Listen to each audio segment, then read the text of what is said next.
Bonjour, c'est Charles Malone. Si tu me découvres, je suis coach en évolution personnelle et relationnelle et je suis aussi le créateur de Charles Malone Zen où j'accompagne déjà des milliers de personnes avec des méditations guidées. Aujourd'hui, avec Charles Malone Coaching, je vais plus loin, j'aide les personnes à remettre de la clarté, de la vérité et du respect d'eux-mêmes dans leurs relations, leur travail, leur couple et leur choix de vie. La capsule d'aujourd'hui va te parler, faire la paix avec son passé pour avancer.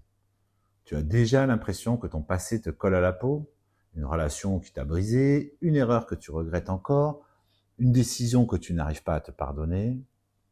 Si tu sens que tu restes bloqué à un chapitre de ta vie, alors qu'une autre partie de toi a envie d'avancer, cette capsule, elle est pour toi. D'abord, je veux te dire une chose, c'est normal de rester accroché au passé.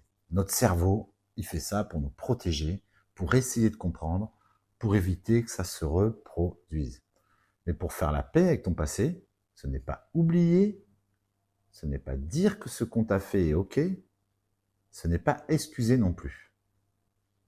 Faire la paix avec son passé, c'est simplement décider qu'il ne dirigera plus ta vie aujourd'hui.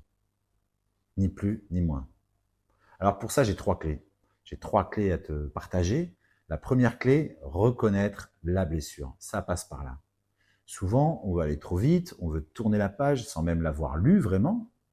La première étape, c'est de reconnaître la blessure, de te dire honnêtement, face à toi-même, oui, ça m'a fait mal, oui, j'ai été blessé, déçu, trahi, abandonné, et j'ai le droit de ressentir ça. Permets-toi, permets-toi. On ne peut pas changer ce qui s'est passé, mais on peut changer la place que ça occupe dans notre vie. Et cette place commence à changer le jour où tu arrêtes de minimiser ce que tu as vécu et où tu acceptes simplement, ah oui, ça a été important, ça a compté dans ma vie et ça m'a marqué. La deuxième clé, relire le passé autrement. Alors là, je te propose un petit exercice très simple que tu peux faire après cette vidéo.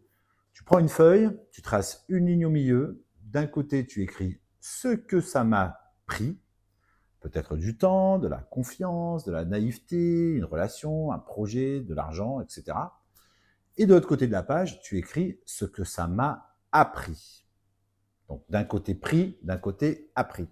Sur toi, sur tes limites, sur ce que tu ne veux plus, sur ta force, sur ta capacité à te relever, etc. Par exemple, si tu as vécu une relation toxique, dans ce que ça m'a pris, tu peux écrire « ça m'a pris mon énergie, ça m'a pris ma confiance, ça m'a pris mon insouciance ». Et dans ce que ça m'a appris, tu peux très bien écrire « ça m'a appris où sont mes limites, ça m'a appris à reconnaître les signaux d'alerte, ça m'a montré que je suis capable de survivre à ça, etc. etc. » Liste tout et sois honnête avec toi-même. Tu ne changeras pas le passé, mais tu changes le sens que tu lui donnes. Troisième clé, ramener le pouvoir dans le présent. Une fois que tu as posé ça sur le papier, la question devient qu'est-ce que je choisis d'en faire en fait aujourd'hui de ce papier? Qu'est-ce que je choisis de faire de tout ça, de tout ce constat?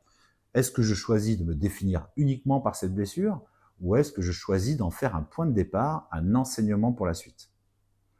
Tu peux même faire un petit rituel symbolique. C'est assez connu dans le monde des énergies. Soit tu déchires la partie « ce que ça m'a pris » en disant « je reconnais ce que ça m'a coûté, mais je ne laisse plus ça me définir ». Tu peux même le brûler si tu as envie.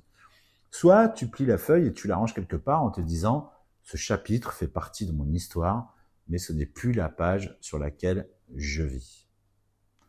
L'idée, c'est de ramener ton pouvoir dans le présent, dans la manière dont tu te parles, dans les choix que tu fais maintenant et dans la façon dont tu vas te traiter à partir d'aujourd'hui. Tu reprends le contrôle de ta vie. Faire la paix avec ton passé, ça ne se fait pas en une fois, ça se fait par petites touches, par paliers, comme ce que tu viens de faire là, maintenant, en prenant quelques minutes pour te regarder avec honnêteté et surtout avec douceur.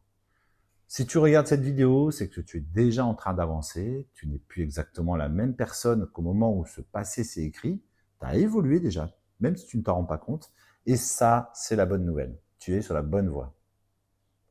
Si tu as envie que je t'accompagne encore sur ce chemin, abonne-toi, like, partage, ça aidera vraiment la chaîne à grandir et ça me permet de continuer à te proposer des capsules de coaching pour t'aider à reprendre ta vie en main. J'espère que ça t'a plu, dis-le moi en commentaire. À très bientôt. Bye.